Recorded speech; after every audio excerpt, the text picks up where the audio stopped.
लोकशाहीचा बुलंद आवाज, रिपब्लिकन वार्ता, महाराष्ट्र। वलांडी येथे फिरते लोक अदालत व कायदेविषयक माहिती शिबिर संपन्न। व्यसनमुक्ती, हुंडाबळी व बालविवाह विरोधी कायद्यावर ग्राम दरबारात सखोल चर्चा। बातमी देवणी येथून। लातूरच्या देवणी तालुक्यातील वलांडी ग्रामपंचायत कार्यालयात दिनांक 10 डिसेंबर रोजी सकाळी 9 वाजता तालुका विधी सेवा समिती, वकील संघ देवणी व ग्रामपंचायत कार्यालय वलांडी यांच्या संयुक्त विद्यमाने फिरते लोक अदालत व कायदेविषयक माहिती शिबिराचे आयोजन करण्यात आले होते।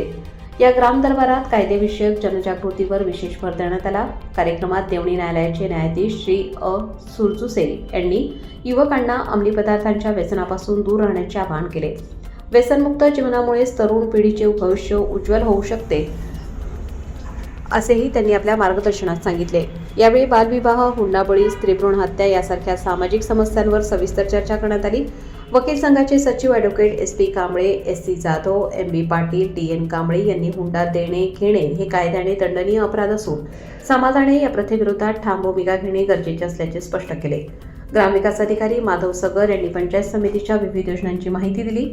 संरक्षण अधिकारी PM सपटे यांनी महिला व बालविकास विषयक कायदे तसेच कौटुंबिक हिंसाचारापासून महिलांचे संरक्षण याबद्दल उपस्थितांना मार्गदर्शन केले।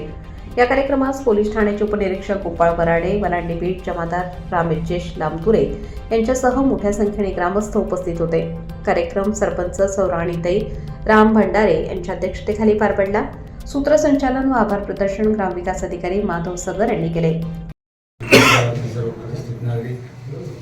आरोग्य विभागाचे कर्मचारी, पोलीस कर्मचारी, आशाताई व माझे पत्रकार बांधव, काल सरांनी एक स्तुत्य उपक्रम केल्यासारखे आपली जाहिरात बघितली, असे म्हणजे इथले पत्रकार बांधवाचा प्रतिसाद हा अत्यंत चांगला आहे। कुठल्याही बाबतीमध्ये पॉझिटिव्ह बातम्या असतील किंवा मोठे उपक्रम असतील ते प्रसिद्धी देण्याचं काम चांगलं करतात म्हणून आवर्जून गावकऱ्याच्या वतीनं, आपल्या सर्वांच्या वतीनं पत्रकार बांधवाचे या ठिकाणी आम्ही आभार मानतो। आपल्या लोकशाहीचं काम काय त्याच्यामुळे त्यांची भूमिका त्यांनी अत्यंत चांगल्या पद्धतीने माझे इथले 10-15 जे पत्रकार बांधव चांगल्या रीतीनं त्यांचं काम करतात म्हणून आजच्या सुद्धा कार्यक्रमाची ते प्रसिद्धी देणारच आहेत आणि याबाबत जनजागृती होणारच आहे। तरी उपस्थित सर्वांचे, चुकून कोणाचं नाव राहिलं असेल तरी सर्वांचे या ठिकाणी येऊन कार्यक्रम यशस्वीरित्या पार पाडण्यासाठी मदत केला त्याबद्दल सर्वांचे आभार मानतो। आणि सरांच्या व सरपंच मॅडमच्या परवानगीने आमचा हा छोटेखानी कार्यक्रम या ठिकाणी सांगतो। जर मार्ग आपण शोधला तर आपण कदाचित आपली प्रगती दुपटी न करूया।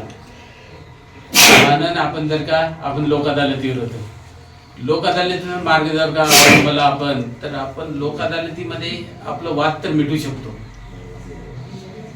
त्या वादामध्ये जर का आपण तो वाद मिटवला तर आपल्याला दोघांनाही तिथे असं वाटेल, दोन्ही पक्षकारांना, की कोणतरी दोन्ही जिंकले।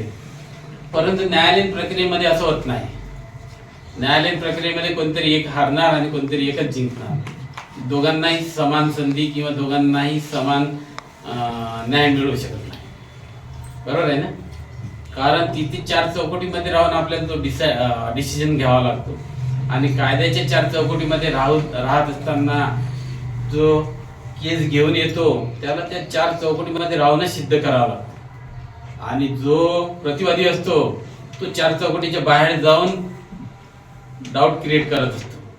म्हणून ज्याला लिमिटेड मार्गाने धावायचा आहे तो कसा धावणार, आणि तो खडतर मार्ग आहे आणि जो फेस करतो, डिफेंड करतो त्याला मार्ग सुकर आहे।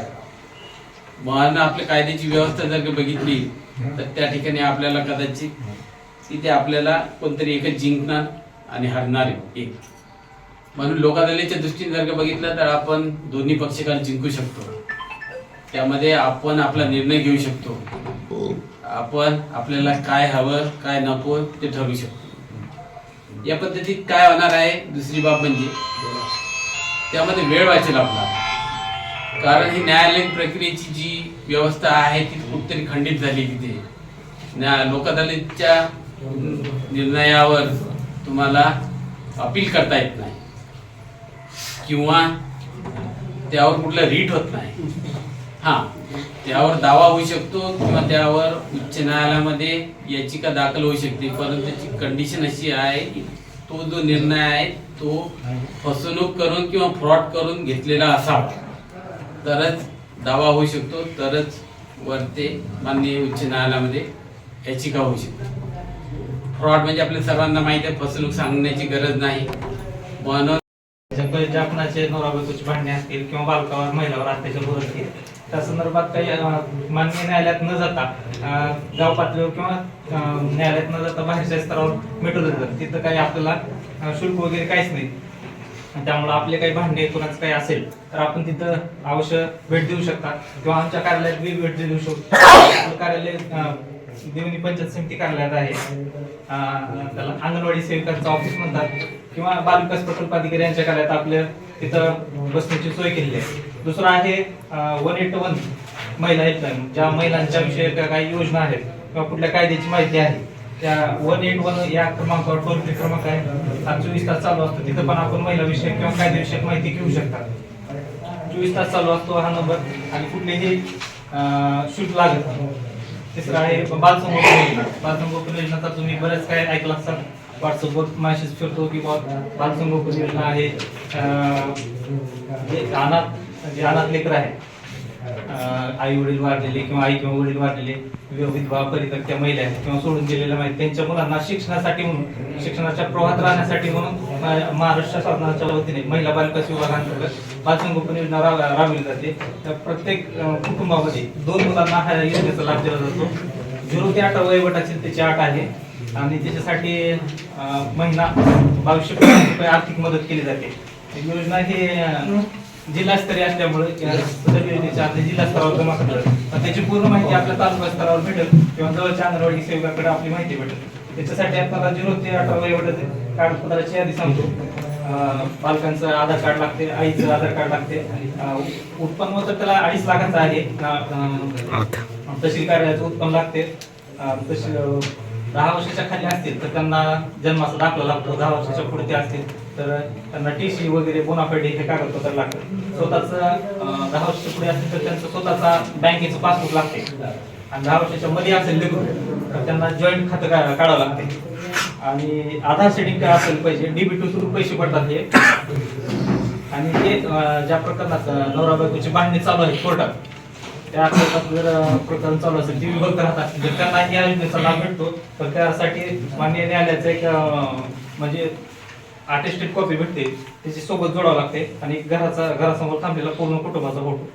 मी तर आज देऊन जातो. कुणाच काय असेल लाभार्थी तर तुम्ही त्याचा लाभ घेऊ शकता. दुसरं एक आहे वन स्टॉप रिपब्लिकन वार्ता महाराष्ट्र न्यूजसाठी जिल्हा प्रतिनिधी Sagir Momin, Latur. Subscribe now and press the bell icon. Never miss an update.